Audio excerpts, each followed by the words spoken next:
My name is Despina, and I am the owner of Despina's Cream Bakery here in Rivervale, New Jersey, and you're watching Behind the Bite.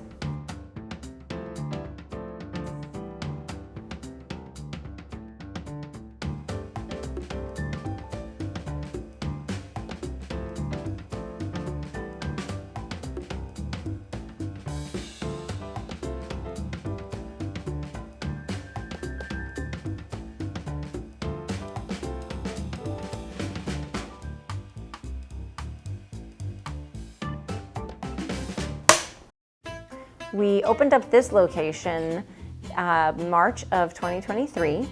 We moved in May of 2022, and this space was completely empty, so we had to spend some time building it out, getting equipment, getting proper refrigeration, oven space, our mixers. We're primarily a wholesale bakery, so we kept production going throughout that whole time during build out.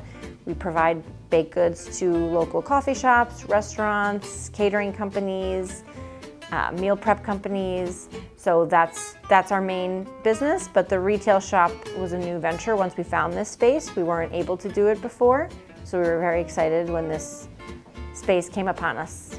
So we do an assortment of things here. We like to have a rotating menu of different products so that we're always keeping it fresh and exciting. We don't want people to come here and see the same products every week. There are certain staples that we always have that are best-selling items that people really enjoy, but we've always wanted to have a seasonal rotating menu. And having the storefront, the main reason we were so excited about jumping into this new venture was giving me, as the baker, creative freedom to try new things, to make items I've always wanted to make but never had a place to provide them to, like homemade Oreos, homemade candy bars, homemade Twix bars, homemade Snickers, assorted truffles. We bake everything here. We make every single ingredient down to the ingredients in our products homemade. So they're smaller bite-sized items. They're items that last a very long time. Their shelf life is much longer than, say, a fresh baked muffin. So we were very excited to try that, and they've been doing very well. And as we continue, we're constantly coming up with new flavors. So first we started with the homemade Twix. Then we decided, let's try homemade Snickers bars. Let's try different flavored bonbons for different seasons. We also do assorted different dessert bars that we change up the flavors. So in the winter, we might do some more winter flavors like red velvet, peppermint. In the summer, we do more fruity flavors, lemon, coconut, lighter, fruitier citruses.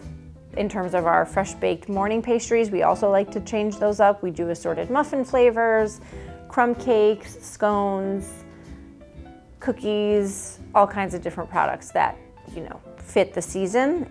So I had always been baking on the side since I was 10 years old. I loved baking, primarily because I just love desserts and sweets. Sugar is my vice. I love desserts, always have, always got dessert with my family anywhere I went. I always had room for dessert. So as a little kid, I decided I wanted to create my own desserts and see what that was like. So I always baked on the side throughout high school, throughout college. Then when I was working, I was doing a lot more experimenting and teaching myself more baking. So I did not go to culinary school. I'm completely self-taught. I purchased a whole bunch of different baking books that they have in those courses at the culinary schools, and I studied on my own, and I gave myself tests, and I practiced many recipes in my home kitchen for years. And I would use family parties and different events to have people sample and give me feedback. And they were always very well received. So as I kept doing that throughout having my corporate job, I would come home from work and feel as though I wasn't myself all day, even though the job was great and I needed to feel like myself. So I would come home and bake something just to feel like, even if I wasn't gonna eat it and I was gonna give it away, I just wanted to create something to feel like I was being my true self. So we're making our classic fudge brownies. So I'm scaling all the ingredients first. They're a super fudgy, chocolatey brownie. They're not cakey or chewy. So there's lots of chocolate in them. This is a recipe I created. I did a lot of experimenting with different recipes, and through trying many variations of brownies, I found a mix of exactly what I liked and created my own. We're gonna melt the chocolate over a double broiler You never want to melt chocolate directly in the pan. So we use the highest quality Belgian chocolate. That makes another huge difference in your brownies. You want to use really good quality chocolate. So this brownie has over 2 pounds of chocolate in it, combination of milk chocolate, unsweetened chocolate, and then we fold in some semi-sweet chocolate chips. We also use pure vanilla extract. That brings out the flavor of the chocolate even more. And then we had a little bit of instant espresso powder that enhances the chocolate flavor. This is butter. So there's also a pound of butter in this recipe. So yeah, so we use the high quality butter, high quality chocolate chips, pure vanilla extract, real sugar. All of that definitely makes it, the Despina difference in our desserts. So we melt down the chocolate and the butter so that we have our fudge base. And then we'll be whipping up eggs and sugar till it's quite fluffy. And then we fold in the chocolate together so that you get a fluffy brownie with some weight to it.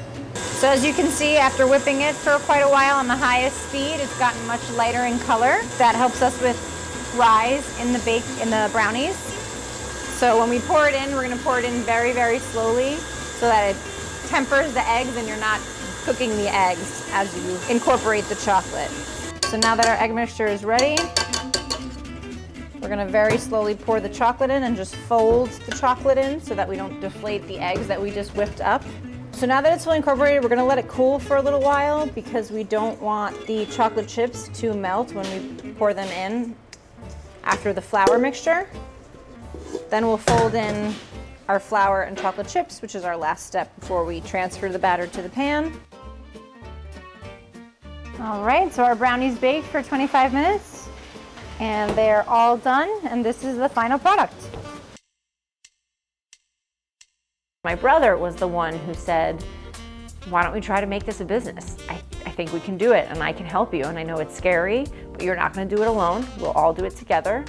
My brother was the main push. This whole business exists because he had the faith in me that I had in myself, but I was still afraid of taking a huge risk. After going to business school, after all this time put in, taking a risk is a very scary thing. And using all of the money that I had saved up from these jobs as an investment in myself was a very scary thing. So he pushed me and said, I will help you. You've been baking on the side for fun. You've had many friends and families ask you if they could purchase your products for their events. And I started to do it as a side business. So we decided, let's give it a shot. And quite frankly, the first thing we did was we hit up one of our childhood coffee shops in our town that we'd been going to since we were little kids and said, we brought some baked goods, let us know what you think. And they were in love with the baked goods. They gave me a call right away and said, come in, let's talk about it, let's see what we can do. And that was our first wholesaler, one of my local hometown coffee shops. And that was a huge day for me because it made me feel legitimate. I can do this, I can make a business out of this. It's wonderful, and it's simultaneously a constant reflection to me of how surreal this is. As a lot of business owners, you can tend to have imposter syndrome and wonder if you're doing the right thing with yourself and your life. There have been times, and there are still times, where I think I would love to go back to culinary school just to learn. Now, I've learned most of the basics on my own, but that's part of why I want only culinary grads here, because I can keep learning from them.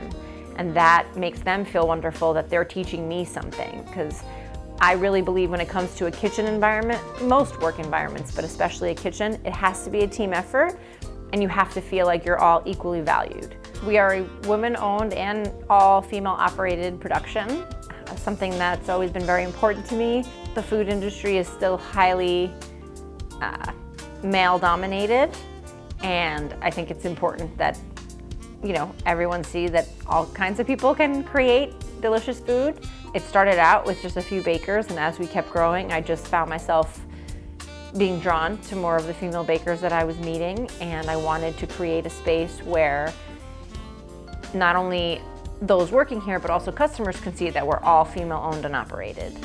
Human connection is so important when it comes to spending your hard-earned money on products that you want for a party. So I like being able to make customers feel comfortable and know that I'm going to do my absolute best to create exactly the vision that they're looking for. come check us out on the weekends. We're open every Saturday and Sunday. Treat yourself to something indulgent, and thanks for watching Behind the Bite.